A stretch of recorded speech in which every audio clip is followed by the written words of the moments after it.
that would be fantastic. So now I can formally say hello to everybody and welcome everybody. I think know many people on this call, but I'm Philippa Hardman. I'm one of the founders of GameShift. And Chris, do you want to say hello? Say I'm who very you are. happy to say hello. I'm Chris Nichols. I'm the other co-founder of GameShift, and it's good to see so many old friends and new here. Hello, Martine. Welcome. So it's really lovely to see you. We decided, Chris and I have worked together on participative strategy for many, many years together. That's actually how we first started working together. And we decided that actually this year we were going to make sure that we went out and made sure that our practice was still, was it being at the cutting edge enough? And what we decided to do was we were invited to go to the Open Strategy Conference in Oxford, where we presented a poster, which we will show you. And also, Chris has been at the Global Tipping Points Conference, and it was talking about those two things that made us think that actually there's something about these two coming together. So today we're going to have a conversation really about that. And I think given the numbers, Chris, if we can make it, I know we've got some slides, but if we can, make it a conversation that people can join in, that would be terrific, I think. Be lovely to hear from people because I know a lot of people here are very experienced in strategy. Yeah, particularly since my internet's barely working, so you may not get anything out of me. Who knows what will happen? Yeah. The jeopardy of the whole thing. Yeah. So I think our intention was always that this would be, as far as possible, a conversation because we've got a couple of things to say initially to report back on the two conferences. And we're also aware that not everybody will be aware of both fields. So we may have people on this call who know a lot about tipping points, but nothing about open strategy, or vice versa. So we've got a little bit about both to just to weave them together and to point out some things that are going on in the field that were mentioned in neither conference, but which are relevant to both. So we were struck, I think, by how easy it is in the academic world to just operate in one field and how there's a lot of barriers to bringing domains together. So what we want to do here is to do a little bit of boundary spanning and invitation. We don't have worked up answers to things, but we do have ideas. So would it be okay to share some slides? And Philippa, you just I'll lead off and you join in as you wish. Yeah, and I was just actually thinking when you were saying about the separate domains, it actually reminded me of many organizations where one part of the organization can be very siloed from a different part of the organization. And then actually I realized there was a parallel in different domains of expertise, where people are doing really good stuff, but actually don't talk to each other. So I think that's one of the things that we've been trying to do through our attendance at these conferences. So you crack on and I'll join in. Okay, so we might as well start with the first real slide rather than the title. So a long time ago, Philippa and I took over from Janet Smallwood in Ashridge Consulting, running a strategy practice there called the Strategy Engagement Group. And it was concerned with how do you use the participative practices of action research that were at the heart of Ashridge Consulting. How do you use those practices in strategy making and strategy implementation? And this will be music, I think, to the ears of Hugh Pigeon, who's on this call, who was very much part of that work right from the early days. Philippa and I can't put a year on this, Philippa, but maybe you can, started leading that practice and writing about what we first called strategy engagement, then we called collaborative strategy or participative strategy, round about when? 15, 18 years ago? Yeah, it's around about 2007, 2008, I think it was. Yeah. And we got a phone call from Richard Whittington at Oxford, who said, I'm thinking of writing a book about how strategy can be opened up from the tools and models to be a more participative whole organization thing. And I'd like to talk to you because I think you're already doing in practice what I'm thinking of writing about in my book. So we went to talk to him. And on the right is Richard Whittington's book that came out of that. And that was the first chink of an opening of strategy in the academic domain of writing about strategy, as far as we're aware. Since then, the field has absolutely boomed. And there's a best-selling book now, which is the book on the left, which is Christian Stadler from Warwick, along with Julia Hautz and Kurt Matzler. And that book has proved to be a major hit. And Christian was the keynote speaker at the Open Strategy event. And it was really quite funny because he actually said, I mean, one thing he's not an expert on is open strategy. He does peer-reviewed work in many fields, but not this one. But he was invited to co-author the book. The conference, however, was a whole really rigorous academic event with a lot of panels and PhDs and work in progress and poster presentations. And it was a delight to us to be there because we are so rarely in that sort of mix. And to hear what people were talking about in terms of the cutting edge of their current research in open strategy was really interesting. I should just say, Philippa and I regard the Open Strategy book as extremely good, not the whole truth, but a really good book. And we've written a review of it, which we've already put on the site. So some of you may have seen it about two years ago when it first came out. But Kurt Matzler had paid us a great tribute of saying it was the best review of his book anybody had written, because it came from a position of both deep gratitude from us and also saying, actually, there are lots of other ways of doing this that this book doesn't cover. But it has done us all a service by placing in the mainstream of strategy the fact that strategy can be practiced in a participative way.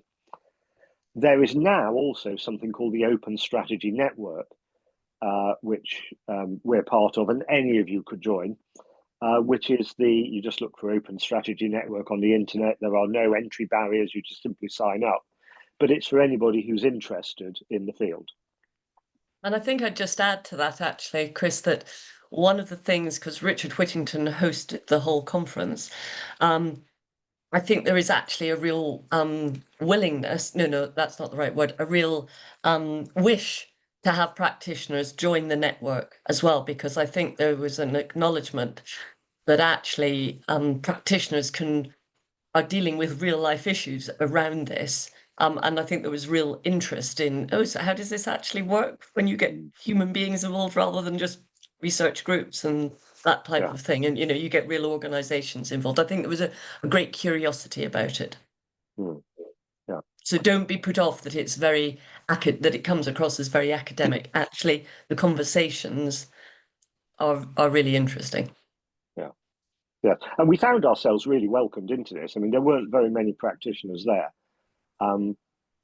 which kind of made us I suppose, interesting to the academics in the room, of which there were hundreds, 200 or something. But I think, as Philippa said, the door is very open to us.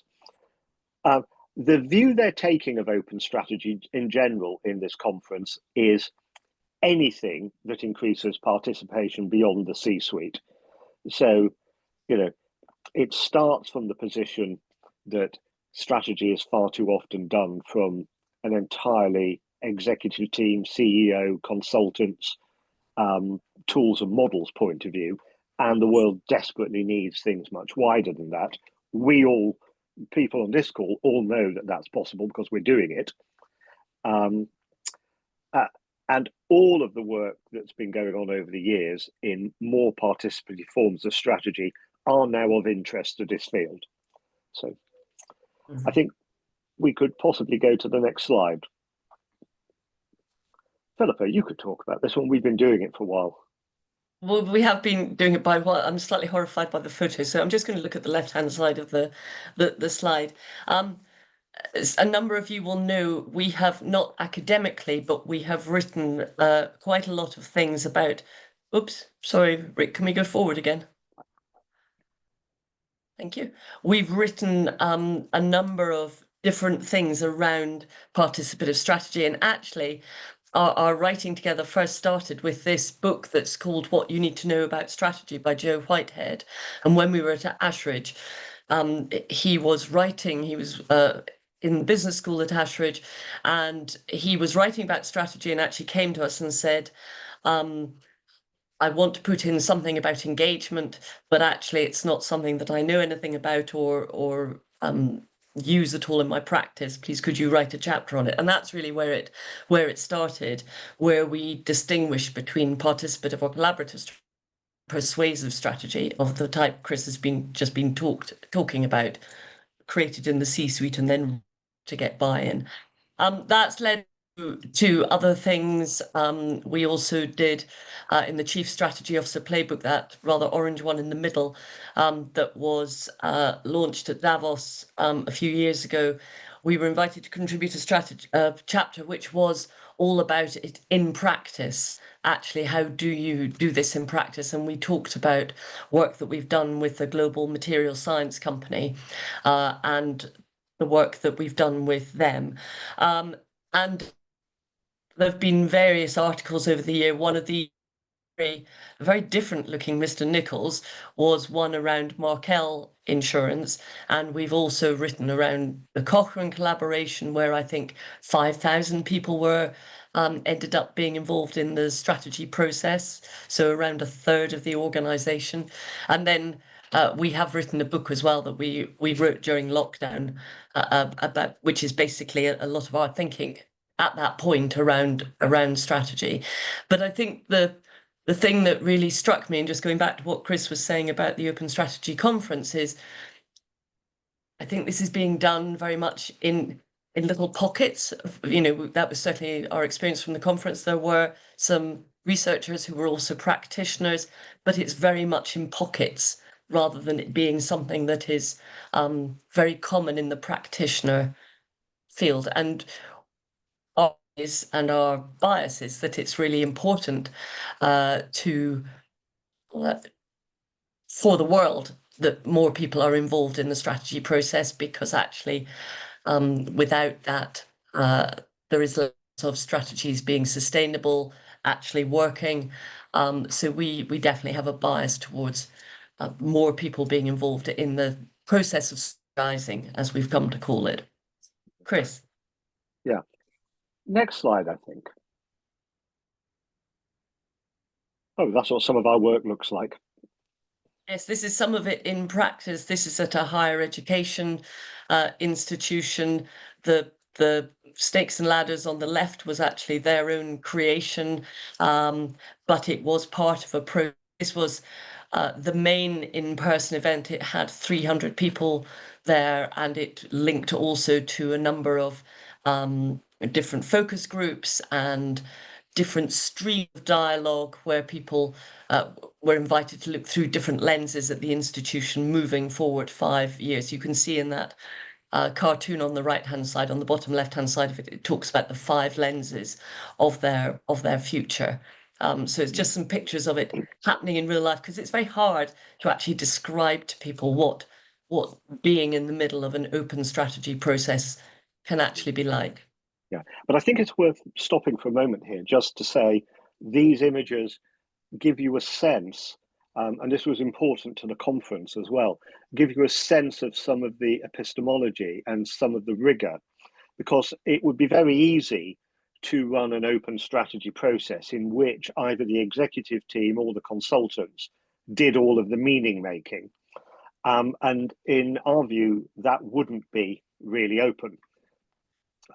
So a lot of our design work goes into finding ways to handle data collection and sense making that are not power centric, or at least leader centric, And the game, the Snakes and Ladders game, was this group's particular way of inviting people to both share perspectives and then curate and sense make, so that what was taken from their event and their stream wasn't just the sole ideas of the two folks who led it.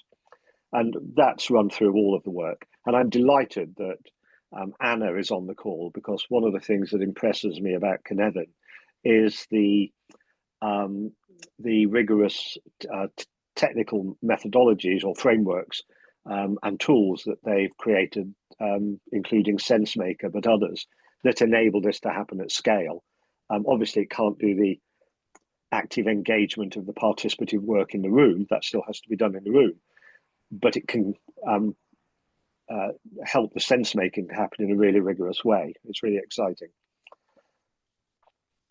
And I would say, actually, yes, at that I was just going to say, that particular story, and it's the only time I think we've experienced it where every single member of staff was invited to participate, and actually 2 cleaners applied to come to the conference and were treated in exactly the same way as the most senior people and people from all sorts of different disciplines. And I know that the vice chancellor of this particular institution was particularly delighted that they had applied to join in. It wasn't a barrier to entry, it was purely numbers, but that they had wanted to participate because he felt that it really indicated, it really vindicated, I should say, his perspective, that it was really important that it should be a strategy process across the institution, not simply at the executive level. Yeah, and actually we found out, not working at that university, but at another, that quite often in terms of the student experience, it's the campus management and security staff who know most, because they see the students in all the informal settings, including crisis point, which often the formal organisation doesn't know about at all. And it's really essential to get those voices into the process. However, we're not the first people to invent this. So if we can have the next slide, I think we want to pay tribute to some of the giants on whose shoulders we stand. The late Marv Weisbord and Sandra Janoff are big inspirations to us. Not that we use exactly their process, but they invented something called, I've forgotten the name of it, Philippa. Future Search. Thank you very much.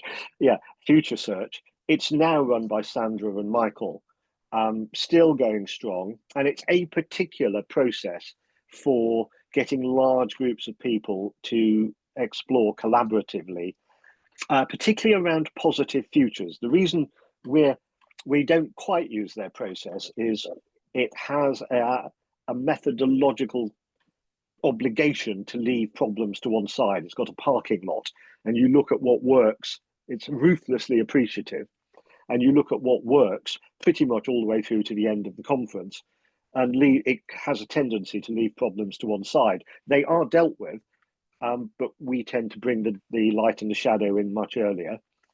The reason I put them here, though, is we want to openly acknowledge that these folks are part of a tradition. We are part of that tradition. The Open Strategy Network has no clue that this tradition exists, because academia, this is from the OD organization domain. The strategy domain doesn't know that this exists. None of the references in the strategy books include this work in this field. And part of our mission is to try to bring the two together, because it would be a great shame not to. And Marv and Sandra pay tribute, if we can go to the next slide, to these folks, because we stand on these shoulders as well. This is not new work.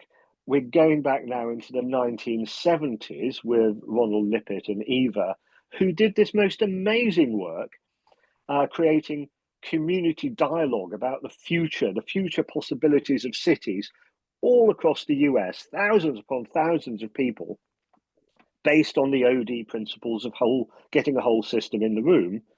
And they have this focus on opportunities over problems.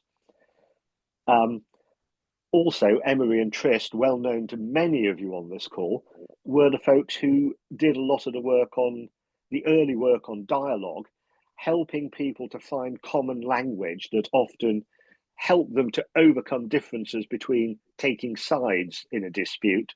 And it actually came from mergers in the aircraft industry.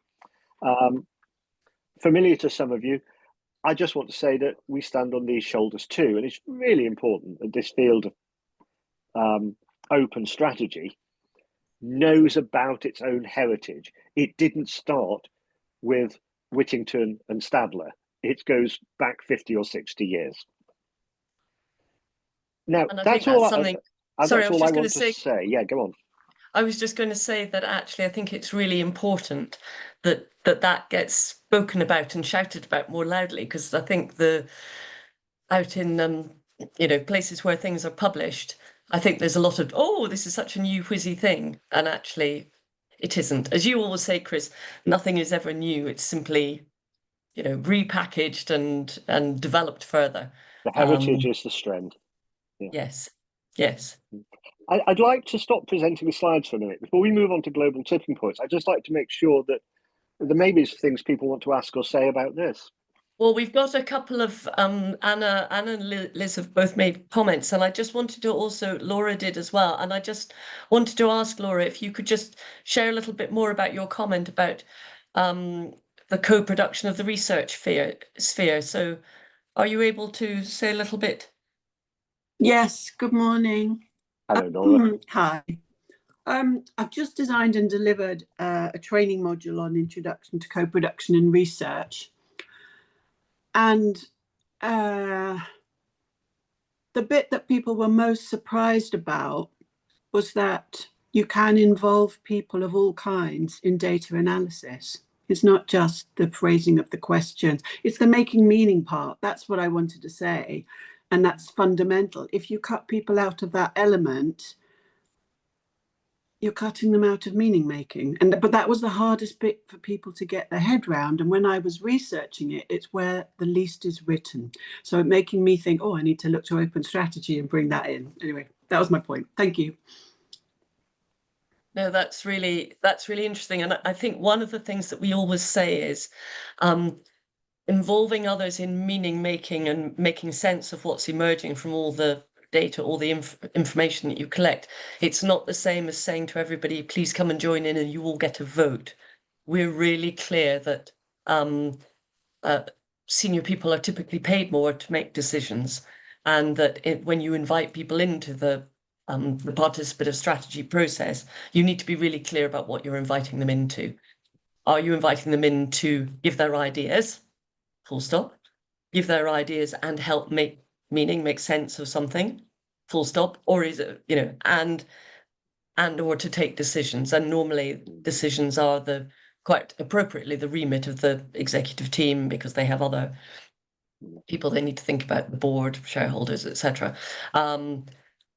But it's really clear, it's really important to be clear about what you're inviting people into. Yeah, it is possible to be radically democratic. It's also unusual in corporate life to be radically democratic. But if you're doing this in civic society, it might be really important to be rigorously radically democratic, in which case there are processes for that too. The important thing is to be clear.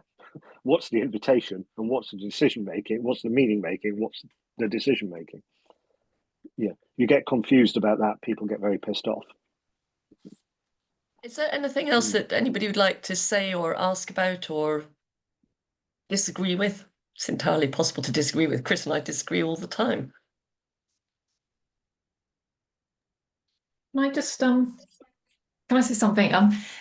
This whole area of the making meaning, I think that's so key. From what you said, so key. I'm just wondering, like in practice, what would that look like when you've got this group? Just some examples of when you've got say 300 people together, and over time, how does the meaning that they're making kind of come to a decision point?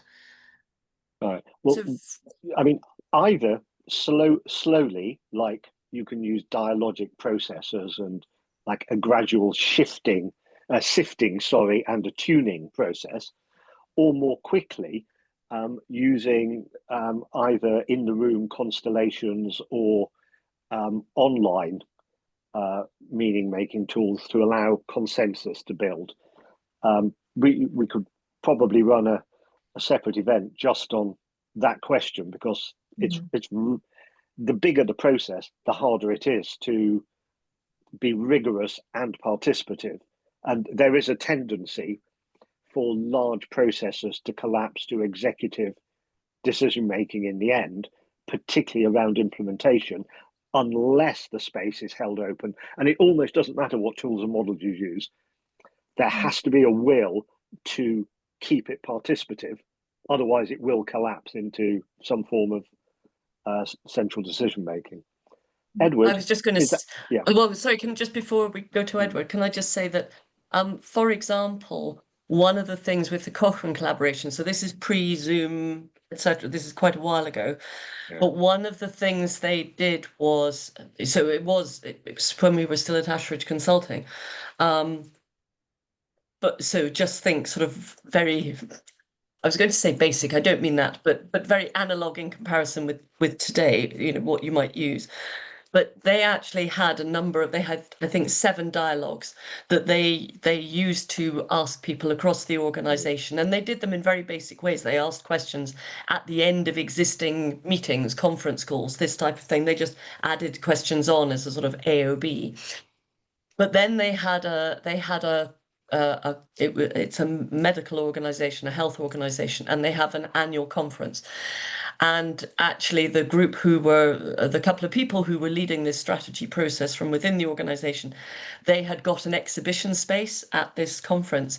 And what they did, and this is just one example, is they had got there for each of the dialogues, they got to where they believed, you know, what some of the interesting things they thought were coming out of what they were hearing, but they also posed some questions about things they were uncertain of or unclear about, and asked people to just engage with that, or, you know, gave some snapshots of information, and then asked people to just write down on cards what they thought the meaning of it was.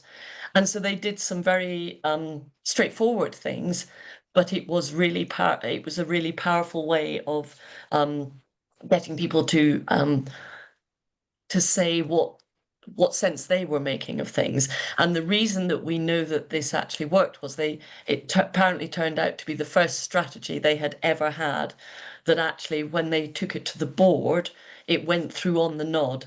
Whereas normally, apparently, the board was really robust about coming back and pushing back about things. But because so many people had been involved, and because of the strength of the responses and the clarity of the responses, it went through very straightforwardly. Yeah, and I'd like to just pay tribute there to Cochrane was tiny. They only had 8 full-time staff. They had 15,000 associates who chose to do their research through Cochrane, but only 8 full-time staff. And they seconded a professor to help lead the strategy process for them. And by good fortune, he was an epidemiologist. And this was before COVID, so he was able to do this. He said, I want to spread strategy like a virus in this organization. And that's exactly what we did. Of course, they also had no money. So we used seeding viral threads into every conversation that was already scheduled in the organization, and inviting meaning making to be fed back up. And it was a beautiful process, and much credit to Jeremy Grimshaw for bringing epidemiology into the practice. It worked beautifully. You probably now couldn't say, actually, I'd like to spread this like a virus post-COVID. It's probably not appropriate. Edward, you had your hand raised. Yeah, I guess it was 3 questions, or I don't know what maybe they're not questions, but in terms of the process. So one is in terms of helping the people who hold control for decision making, whether that's board or whoever that might be, to step beyond the illusion of control, because that can feel scary territory. The second one is finding focus at scale. Can feel like a bit of I don't know, a dilemma of how to get that. And then the third one is if the things that you're going after are kind of complex, nuanced, systemic, and there's lots of feedback loops and interactions, how do you bring that into the room in a way that everyone can get it in their own way? If that makes sense. Do you want to start, Chris?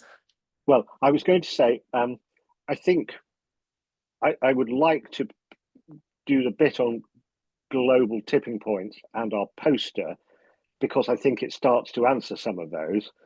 But I do want to come to them because they're all important, and some of them are also related to things in the chat here. I wanted to pick up on Alex's point about citizens. I'm definitely going to say something about that in a moment. And Laura was asking a similar point to one of yours about contracting with the C-suite. And Laura, there is a case study on Cochrane. We'll make sure there's a link. Yeah, there's an article that we wrote. I think contracting with the C-suite, I mean, ultimately, if the CEO or whomever the most senior person is doesn't want to look at a strategy process in this way, then it's not going to happen. I mean, that's just really, really clear. It absolutely has to be driven by the CEO wanting to think if it's more corporate. widely. If it's corporate. Yeah, because actually, if they don't, because what it requires of a CEO and the executive team is actually to give up some control of the process, not of the decision making, going back to our previous point, but it does require the CEO, the executive, to be open to hearing things they might not want to hear. They've got to be open to process taking longer. You know, you can lock consultants in a room for 5 weeks and say, come up with the strategy. But actually, if you're involving 5,000 people, it will take longer. You can bound the time, but just the logistics of inviting people in and organizing things and then helping to make sense of it. I think one of the so contracting is really important. And the other thing that's really important that we mentioned was how you invite people in to join the process so that they don't believe they're coming in to join something that they're not actually being asked to join in. And we always say to CEOs and the like, if you're not genuinely interested in having people's views, then don't do this process. Because unless you're, yes, the decision making stays with you, but if you are already completely clear in your head and you're not the slightest bit interested in anything new that you might hear, then don't do it, because people will see through the inauthenticity, and that will be absolutely that will be the worst possible thing that you could do, because you're now trying to implement a strategy that people just say, well, I don't recognize anything of anything that we were asked about in here. It's completely different. The other thing I would say is just around when you're asking, when it comes to getting all the data and synthesizing things to make meaning of it, I think one of the things of a participative process that you really have to think about is more people, more data, and it can be quite overwhelming for an organization. There was an organization we were working with last year where actually they did their strategy process, their participative strategy process internally, but actually we were asked to come and help them with making sense of all the data that emerged, because they became a bit sort of rabbit in the headlights because they had so much data. They kind of didn't know what to do with it. So that was one thing. Yeah, and they were academics, and they were using various forms of linguistic and narrative analysis, and everything was coded, and they tied themselves in knots. Yeah. Hugh, you had your hand up, and then Liz had a question in the comments.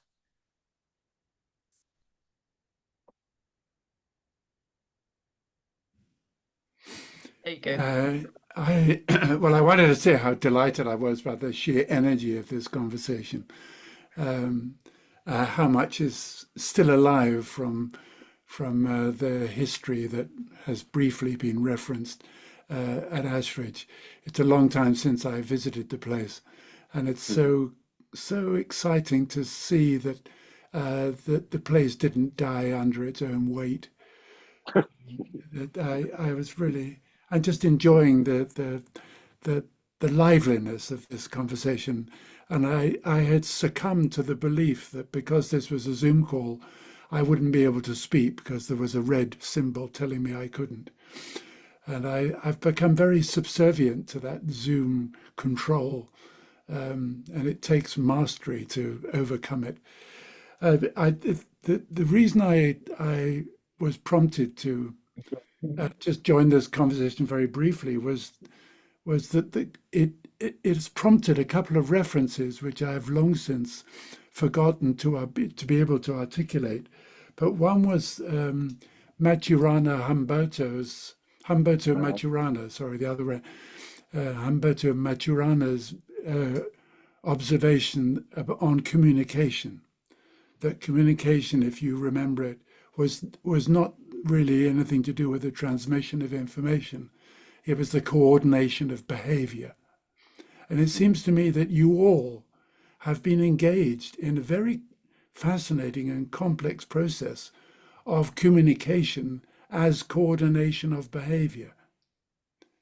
I think you could claim the Maturana reference as a academic source if that was needed, because so often communication is the transmission of words and models and sort of rivalry between one model and another. And actually what you all have been doing is coordinating behavior quite dramatically and quite excitingly. So I wanted to make that observation. And the other was on innovation. So much crap has talked about innovation as being something to do with new. And it's from the Latin innovare. It's actually the renewal process. The process of renewal is at the heart of innovation, or is innovation.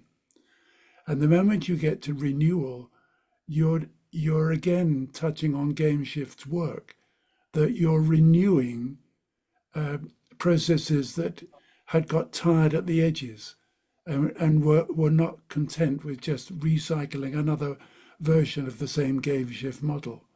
So I congratulate you as a group for the sheer energy of the renewal process that you're participating in, if I could not be too grandiose in my appreciation. Thank you. That's very kind. Yeah. That's very kind. I was just going to say about, in terms of Liz's comment about not just seeing strategy as a product or an event, but how all of this can support strategic thinking as part of ongoing practice or culture.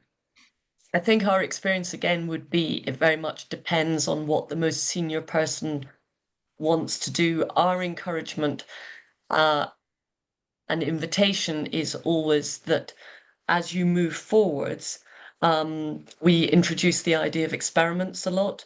We talk about experimenting with things as part of practice. So as things emerge, well, try something, see what happens.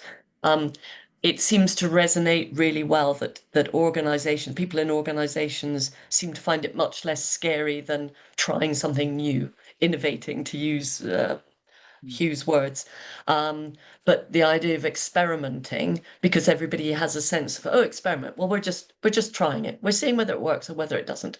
And that's okay. So I think that for me is one of the really positive outputs of it. But we have seen in one organization where there was a very participative strategy process and the implementation was done entirely, I would like to say, internally. And actually the executive kind of went very much, they became much more control focused, top down focused.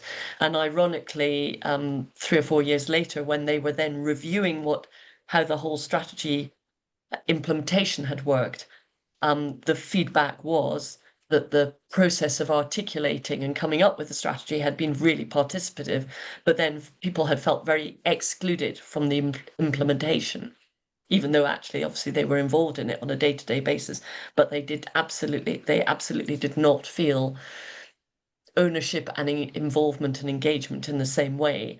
And as a result, the executive actually changed the way that they approached things from for the next round of strategy. I would like to say we did point out to them that was likely to happen given the way they were approaching it, but they didn't want to listen to us, and we're consultants, so we could make it happen. And the chief executive said, and we've been very successful anyway, haven't we? And he was right. Yeah. So, Yeah. But it's an observation. Yeah, folks, I'd like us to move on to the global tipping points part. I just want to thank Paula, who's completely right in the point she's making here. It's why I'm a lousy academic. I tend to privilege what I see as the common between points of view rather than the differences. Paula's point is entirely right. So, yeah. Tipping points. Can we have the slides back just for a moment? I promise to be quick on these. Talking about the shoulders of giants, I was introduced to global tipping points by the absolutely wonderful Stephen Harding many, many years ago, who, when we took an AMSA, Masters in Sustainability group, to Schumacher for a week, he was presenting what was then a brand new paper by Johan Rockstrom. And Rockstrom at that point was in the Stockholm Resilience Centre. And what Rockstrom and a massive team of researchers, I mean, this is like 25 researchers across a dozen universities and institutes, set out to identify and then quantify the essential components of the life system of the Earth, different planetary systems, which it was essential to keep healthy if life on Earth was to be sustained, and to work out ultimately what is the safe operating space, where were the boundaries being crossed, and how could you stay within them. And over the last decade and a half or more, Rockstrom, who's now at Potsdam Institute, what they've done is identify in much more detail what these different planetary boundaries are. I'm not even going to try to summarize them, but climate and atmospheric warming is just one of them. But they've identified the boundaries, and they've started now to identify the codependency between the boundaries and the interdependency between the boundaries, because it turns out that these planetary systems, surprise, surprise, are interconnected. The latest research, I think, has only just been published. This slide is slightly out of date. Again, if anybody's interested in links, we can put something in the notes afterwards. But the thing is, I have very rarely heard the global tipping points or the planetary boundaries work being mentioned in the corporate world. People are interested in net zero. They know about climate, but actually there's very little attention being paid in boardrooms to global tipping points and planetary boundaries, or at least not enough. And it's desperately important that any of us working in the organizational world think about how to get this onto the agenda, because I don't think we can claim to be having strategy at all if we're not paying attention to thank you, Martin. If we're not paying attention to these boundaries. Rick, can we have the next slide? Yeah. The latest work on this, which was presented at the conference a week or two ago, resulted in a communique coming out from the conference that drew out the urgency of the latest research, which was mainly about the interconnectedness of the tipping points and how, for example, the now very, very precarious state of the Amazon basin and the impact that will have on both rainfall patterns and carbon release from dieback is absolutely massive. You almost, if the Amazon goes wrong, there's almost nothing you can do to the other tipping points that keep us below 2 degrees. They also were looking at some of the ocean current work, and some of the work on ocean currents now is quite dire. The Atlantic mediating oceanic current is in a bad state, circulation rather, is in a bad state. And there's plenty that you could get very bleak about. It's not where I want to dwell, except to say this needs to be on people's agenda, because this is nothing to do with being green. This is to do with the science of the systems that support life on the planet, and some of them are in dire risk now.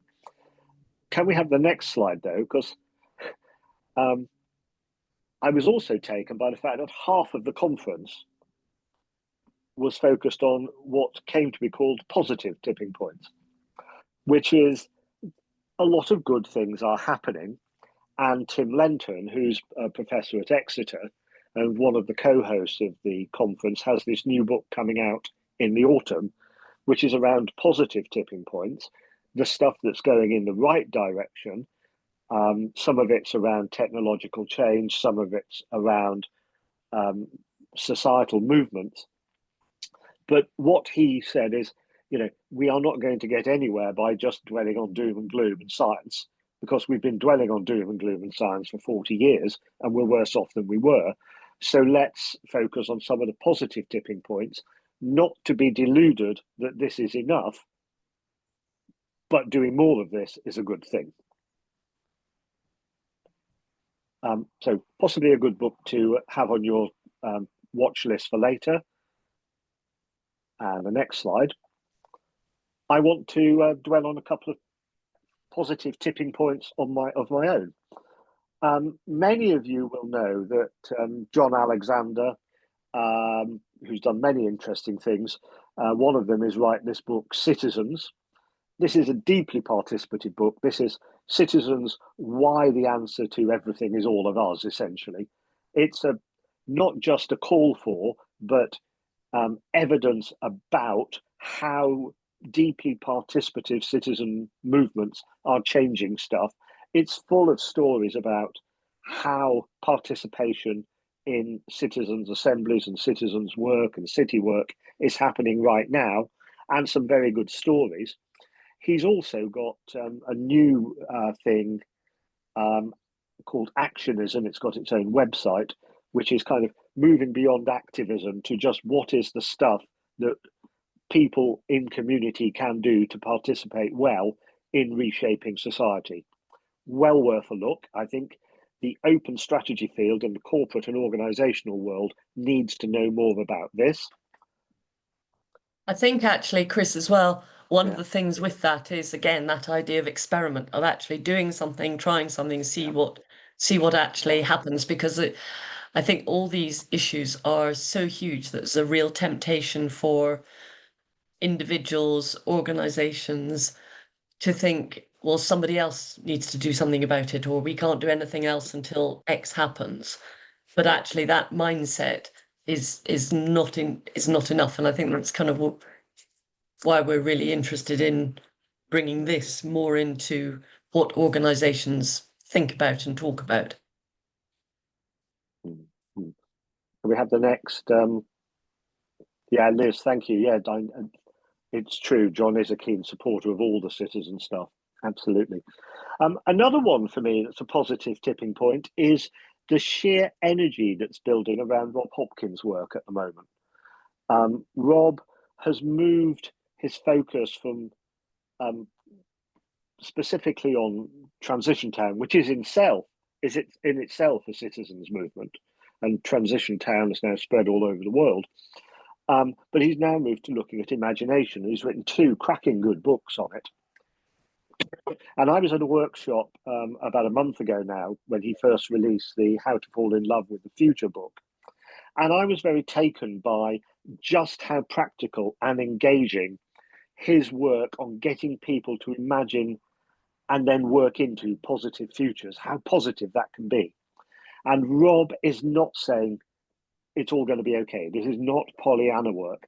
What this is inviting people to imagine one possible future that is positive. And he's written the book from the position of being a time traveler, because he saw a woman at one of the Extinction Rebellion Occupy protest wearing a T-shirt that said, "I've been to the future, we won." And he thought, that is a great premise for a book. So he now dresses up in a spacesuit and goes around to find examples of soundscapes where elements of desirable futures are already happening, and then putting them together to invite people to step into, what if we imagine 2030, 2032, where these things have spread? Not because other futures, terrible futures are possible, but so is this one. And it's so easy to lose sight of the possible in all of the dark news. And I think Rob is doing the great thing of seeding into complexity strands of seeds of meaning making that make something else possible. And there's a term in complexity for that, which I can't remember. It's like an attractor around which other activity forms. And I think John and Rob and others are actually doing that really well. And I think more of this is needed in organizational work. It's the power of future storytelling, not as a delusion, but as a way to make something become possible. Next one. Someone who works alongside Rob, and I think this is just beautiful participative work, absolutely beautiful, is Ruth Bentovin. I've known Ruth for ages. She's an artist in Totnes who works with Lucy Neal and Anne-Marie Collane. And they've got a piece of participative civic theatre or civic art making where they invite people to come together for a day and walk through a visioning process, and then are released beyond a boundary into a room in which they create the future of their town. And they actually build it out of cardboard and string. It's deeply analog and kindergarten-based arts practice, where you make something, but then you live in it. And you live in 2030 or 2035 in the town you've just created. And you talk about the relationships. You talk about the new connections. You talk about where the food's now coming from. And it's a visceral, embodied way of doing participative thinking through theatre and art. I think it's just such beautiful work. And as you can see from the slides here, she's been doing it all over the place. And I think we need more of that in the organisational world. And I think Dave Snowden, thank you very much. It's brilliant. Thank you for your comment. And is this the correct website, Chris? This Actionism website? It looks like the correct website to me, but I'm just not 100% sure. I'm going to check. I will check with John, and I will put it in the links, Edward. I don't want to get it wrong. Yeah. Can we have the next one, Rick? Big shout out to our old buddy Victoria. New book coming out in the autumn. But the thing I want to focus on here is her work on the ISOs. Victoria, unpaid, is an absolute human dynamo in bringing together massive conversations all over the world around standards. And there's an ISO now coming out for purpose-driven organizations. She's worked on several others before. And the thing is, there's something here about inviting people to get a bit more rigorous around what the hell we mean by things and setting some standards so that conversations are better organized. And I think I would invite you to have a look at Victoria's work, particularly the book that's coming out, but just be aware that the work behind the scene on ISOs is it's mainly about rigor.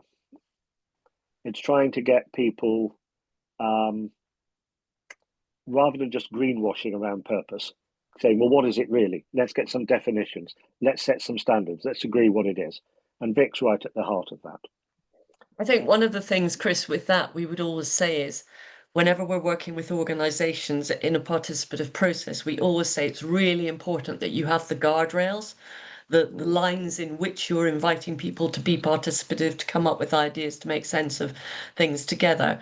And actually, I think the ISOs are a really brilliant way of defining where some of those guardrails are, that, you know, on a really huge scale. It sounds quite dull, but actually, if you're clear about the guardrails, you're clear about kind of what's in and what's not. Yeah, and I think Vic would also say you can't rely on companies just to say, "Oh, we're doing purpose-driven stuff, and it comes from the goodness of our heart," or something like that. Say if you want things to be done well, set some standards, and she's at the heart of convening some of the conversations that cause that to happen.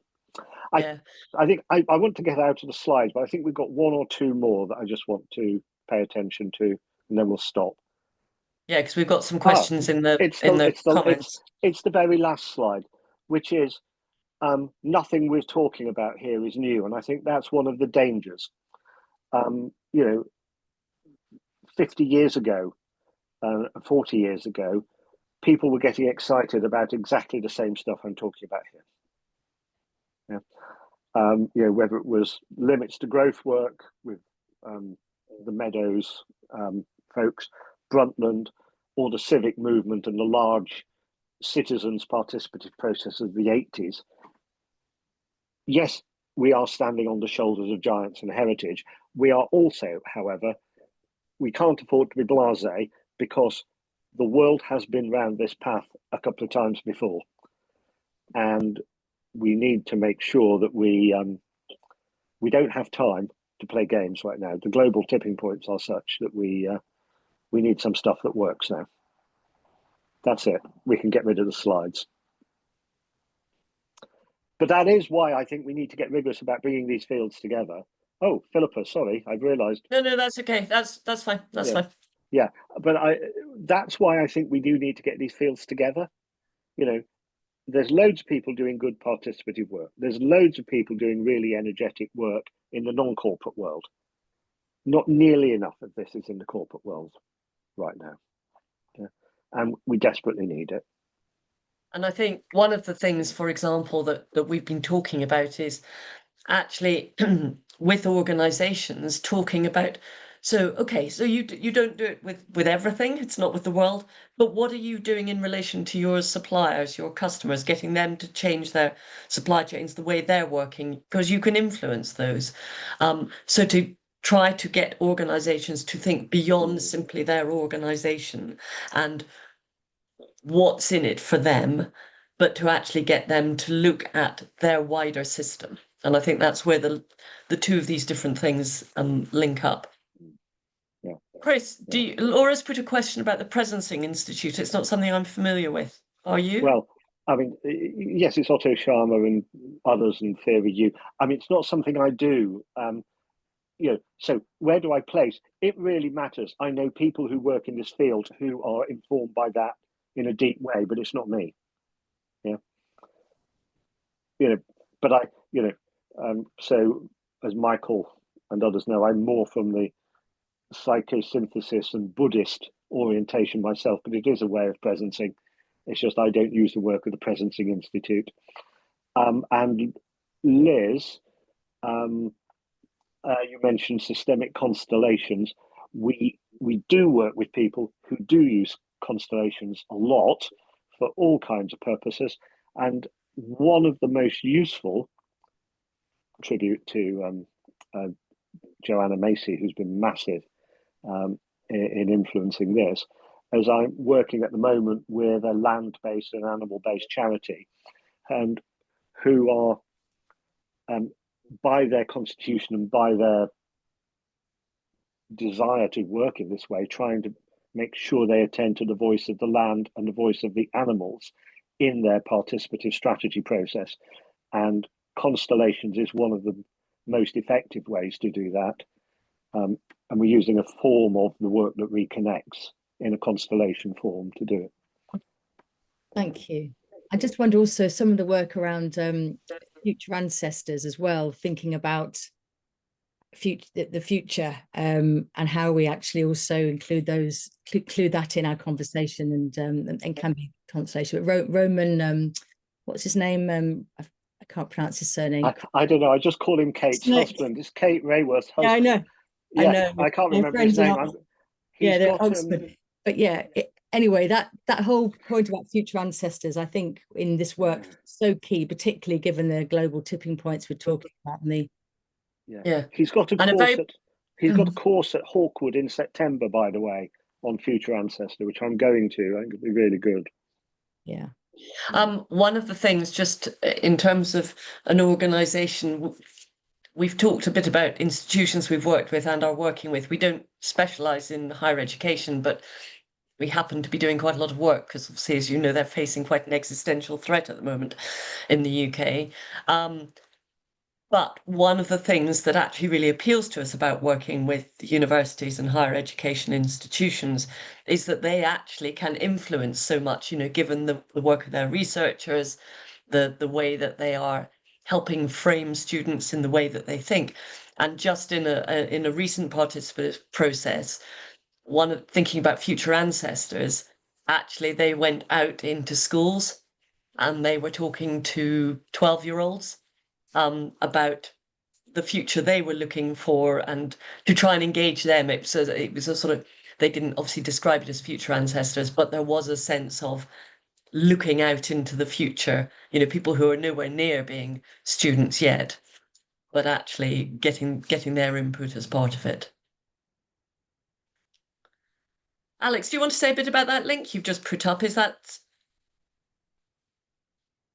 No, I was just referencing who Chris was talking about. He's also doing a course that I think is about to start on a website called Advaya, which is quite interesting. I think we're talking about the same person, Chris. Right? We are.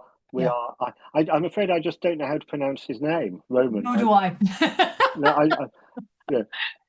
He did a Q&A a few last week, I think. It looks like a really interesting course, but I haven't yet sort of started, but or even signed up. But yes, it's interesting that you're talking about it too, because I stumbled across it last week. Yeah, and I came to his work because of Alicia Carey at Hawkwood, and also because of Kate, who I know much better. And I'm delighted. Thank you for putting up the reference to Kate Rayworth's work. And Kate, of course, is one of the people to have explicitly taken global tipping points and the planetary boundaries model and mapped it into, well, what can you do? And she's doing participative work in many, many cities. The DEAL, the Donut Economic Action Lab, is doing some brilliant participative stuff.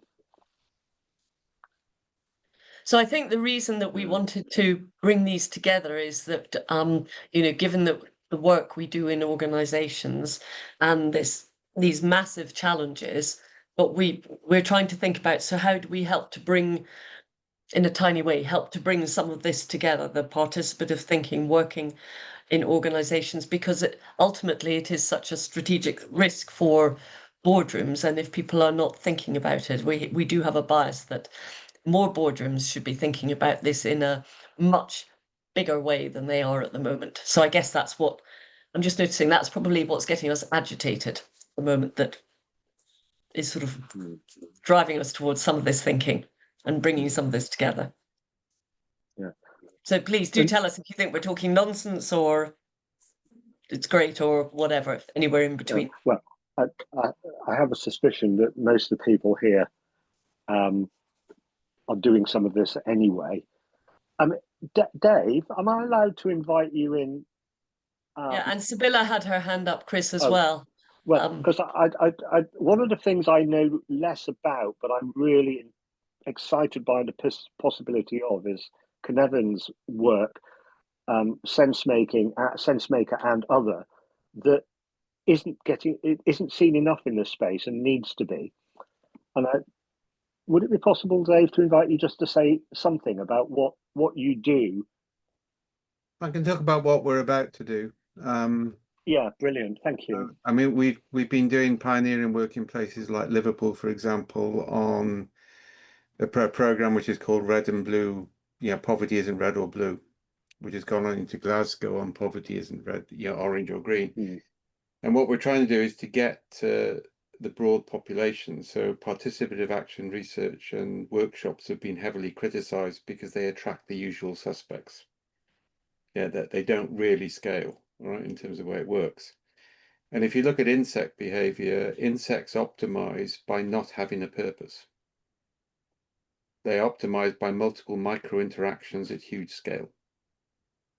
So one of the things we're just launching, which is designed for governments to run across the whole nation, is to present, and the other big problem, by the way, is that when people try and tackle a problem explicitly, it nearly always fails. There's a wonderful book by John Kay called Obliquity. Kay also wrote a really good book with Mervyn King about the need to work at scale. Right? So tackling problems directly, anybody in power can manage it. I call it the tyranny of the explicit. And if you look at the big oil companies at the moment, they're having to go back to oil because they won't survive as companies if they carry on with their green agenda. Right? So this is called the substrate in physics. The substrate, the affordances by the environment are preventing people doing good things. Right? So workshops, we don't think will change that. So what we're now doing is basically, you put a problem, and this is beyond citizen assemblies as well, because they take too long. And there's issues about selection bias on them. So what you do is you present a problem. Everybody interprets the problem and identifies 3 horizons. So kind of like the ideal future, the present, the transition. But we do that at huge scale, and we do it with basically semiotic signification. So people don't know what the interpretation really means, so they can't game it. Then we look at patterns in the interpretation, and then we present and represent the patterns to different groups of people until we get a genuine consensus or we get genuine outliers. Now that we're just launching. I can send you the white paper on it if you want, right? And the whole principle about that is to identify what's feasible in the present and to break the sort of middle class elite, we understand the environment, we want everybody to be like us stuff that you've seen in the development goals, which are really well intentioned, by the way. The world isn't going to change if you change the people who will come together in Stockholm to talk about how to change the world. The world is only going to change when we change the street stories in Toxteth and the street stories in Birmingham. That's how we change it. And so that's what we're now starting to look at. Lovely. And Thank you. Can I get a couple of links from you, Dave, later that we can share? Because large part of what we do is try to bring worlds together, and I think I would like more people I'll drop to know a about. draft into the. I mean, this is not yet public, so if you would respect that, I'd be grateful. And we would welcome any comments on that. That's the white paper on the approach. It's a bit sales orientated because you've got to sell to CEOs and to government, but that's kind of like the background. Sibylla, you were patiently waiting. Yeah, thank you so much for this really very thought-provoking conversation, and it's such a pleasure to be here and also to see Hugh. I think we shared a dance at one stage 10 years ago in Ashridge. Thank you. Why not? Yeah, so I'm working in the field of patient advocacy in healthcare is one of my roles, and co-production of parents and carers in shaping the health of their children and their well-being of the family as a whole. And I'm thinking about the quality and the ethics of participation. I think that's very it sort of struck me as we were conversing that the people participating kind of can be easily described as a sort of a contained other, and there is a lot of writing and a lot of voices on how the quality of participation is what makes it, what changes it, and what axes of participation are allowed, how different generations are responding to this invitation, how much anger there is and trauma in how people are invited or not to participate. And even in the corporate world, I have many examples of people invited to participate to kind of dance for their lives after, we had a restructure and 4 people got made redundant, and they're packing up their bags and leaving, and everyone else now go in a room and brainstorm on what we could do next to execute on the strategy. So I'm personally quite interested in yeah, in the quality and ethics of participation. So I was very encouraged, Philippa, when you talked about the preconditions and clarity that you can set as an ethical boundary. And also Laura mentioned about co-production, not just for the front end of inviting people to help ask the right questions, but also in the meaning making at the end. So I think that's the kind of angle I'm coming from, and how easy it is to get it completely wrong and have everything backfire. So if I had to choose between a strategy thought out in the C-suite on its own, a strategy thought out with participation, and the strategy thought out with participation gone wrong, I think that's the worst option, I would say. Yeah, and I think for us that's why the boundaries are really important. You know, we're inviting you to play in this space. You know, there is no point in saying, well, we need to expand into Italy, when actually we, the executive team, have decided that the only place we're going to expand into is Germany. You know, there's no point. So actually say, well, actually it's, you know, if we're going to expand overseas, it's only going to be in this territory or Northern Europe or wherever. It's not, you know, so don't even bother thinking about that. But also being really clear about what you're inviting people into. Mm-hmm. I think the more you invite on that, they might want to be invited at that level. Say again? But there might be pushback on that people might want to be invited to participate at that level, at the boundary defining level, and not just once the boundaries have been defined. That's true. That's true. I think the reality of organizational life is that actually the most senior people are paid more for a reason, and it is to make decisions. You may or may not like the decisions, but certainly in our experience, you know, the executive, there needs to be any participative process that where no holds barred, anything goes. Actually, it's been less successful because ultimately there are always some boundaries in somebody's mind, the chief exec's mind, the exec's mind. Those need to be made overt. I've never seen it where people invited into creating what the boundaries are. Well, it depends on the kind of organisation, doesn't it? There are some legal givens in most corporate structures. There are some like financial constraints. You've got debt service agreements and that kind of thing with your bankers. That if you develop something that can't live within that, you either have to change the whole form of the company, or or respect them. And I think you need to design a strategy process that works in that. I would also like to say that to some extent there is no way that strategy can't be participative, because we take the view that strategy isn't just the producing of the plan or the intention or something. Strategy isn't just getting 10,000 people collectively to decide on a proposition. Participative strategy is about how you live this in the world. Strategy is the whole damn thing. Strategy is the stuff you try that fails. Strategy is the stuff that people, while they're enacting it, make up as they go along. It's the stuff you respond to because new things happen, and it's all the learning loops around it. Strategy isn't a point. It's a non-linear, continual learning process. And Hugh's smiling because he wrote the paper on this. And that's why we talk about strategizing, and that's why experiments are so important.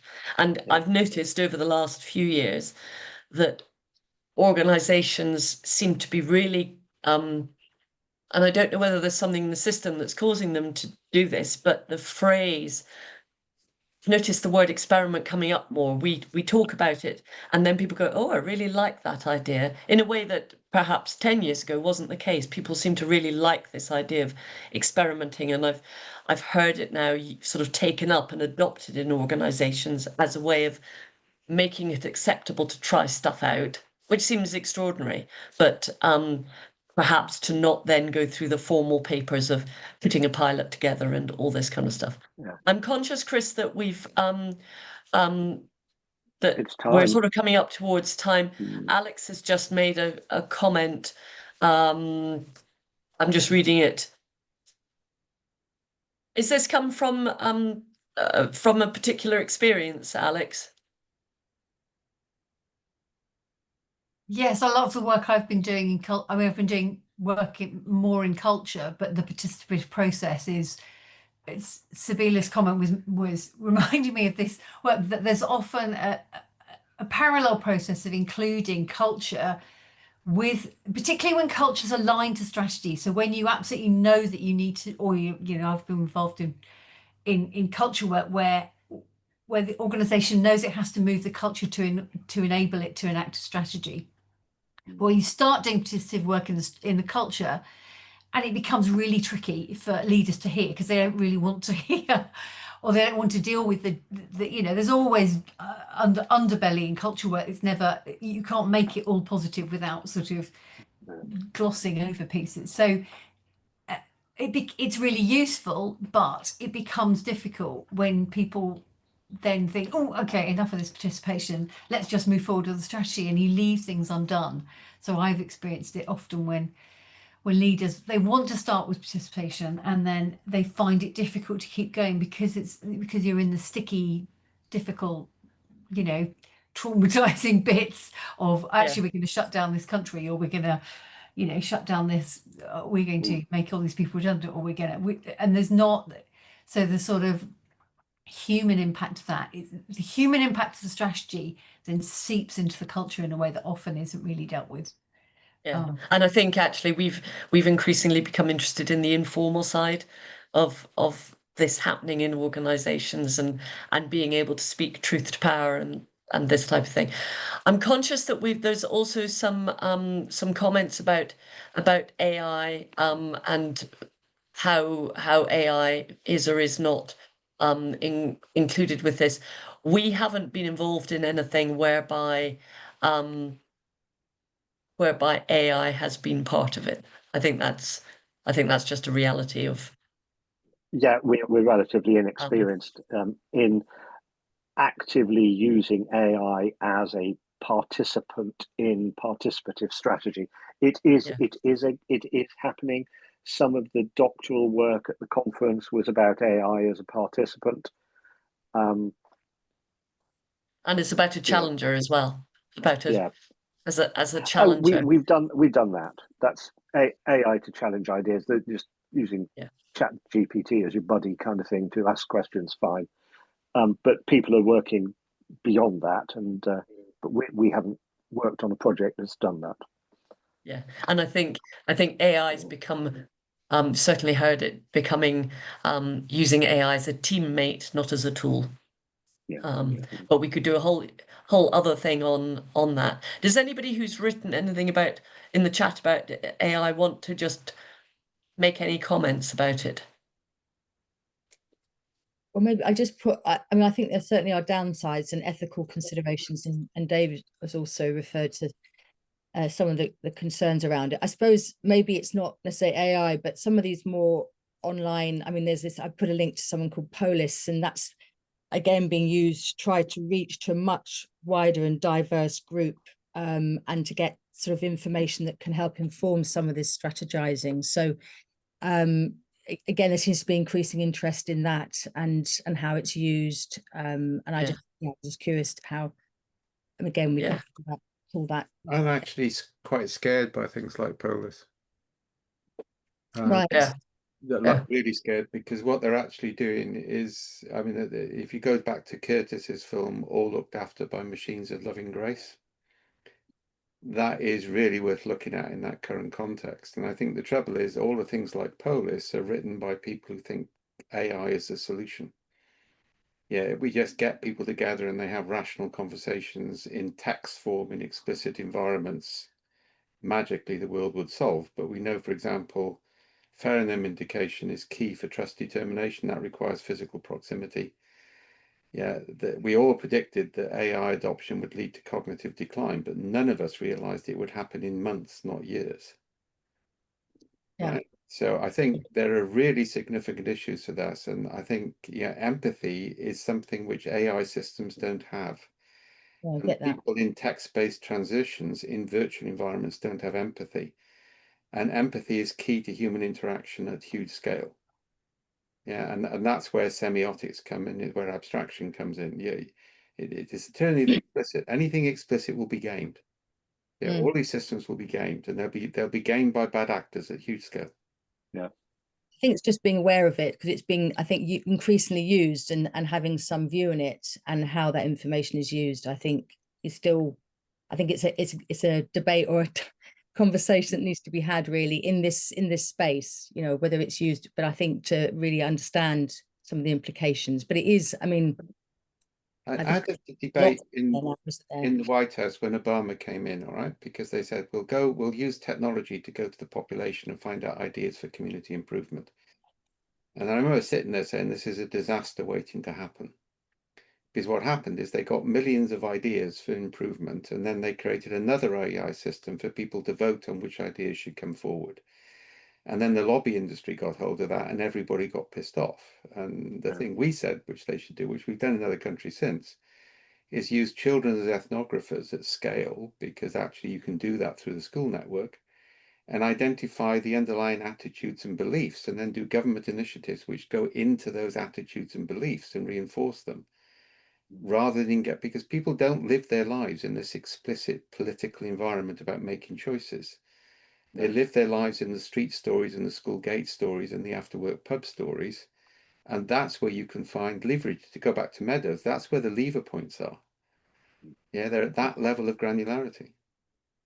That's really helpful, Dave. Thank you. I see that Hugh's got your hand raised. I'm afraid, Hugh, you absolutely have the floor, but 1 minute strictly, I'm afraid, because we need to close, and we always like to close a minute or two beforehand.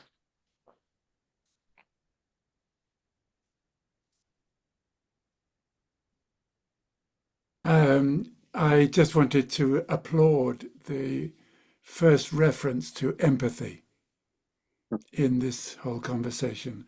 I proposed it as the next big subject for this group, not least because I've creating a film on the subject.